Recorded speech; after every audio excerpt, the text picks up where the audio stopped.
Hello, আপনাদেরকে একটা জিনিস দেখাই। এই যে প্রচণ্ড গরম পড়ছে বাইরে, এদিকে যে রোদ আসতেছিল একটু আগে, তাই এটা আটকায় দিছি।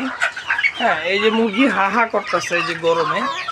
এই যে আপনারা দেখতে পাচ্ছেন মুরগি হা হা করতেছে, এই যে নিচেরটা হা হা করতেছে। দেশিরা সমস্যা নাই এই 35 ডিগ্রিতেও, কিন্তু এই যে ফাউমি এরাও গরম সহ্য করতে পারে না, কিন্তু যে হা হা লাগাই দিছে।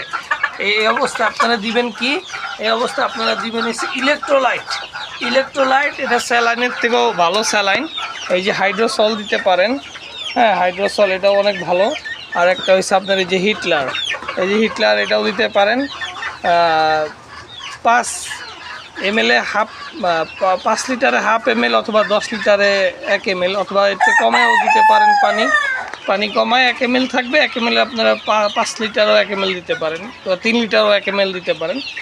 এইগুলো খুব ভালো, এগুলো স্যালাইনের থেকে অনেক ভালো কাজ করে। যাদেরই 5টার উপরে মুরগি আছে সবাই চেষ্টা করবেন এই ইলেকট্রোলাইট দুইটার যে কোনো একটা ব্যবহার করতে। তবে আমার ব্যবহার যেহেতু করছি তার অনুযায়ী আমি একটা রেজাল্ট দেখছি যে হাইড্রোসল এটাই সব থেকে ভালো। আর ইলেকট্রোলাইট যখন অধিক গরম পড়বে, 35 ছাড়াই যাবে, তখন আপনারা পানি মল করলেও এটা দিতে পারেন। এটা খুবই ভালো কাজ। আচ্ছা, আশা করি সবাই বুঝতে পারছেন।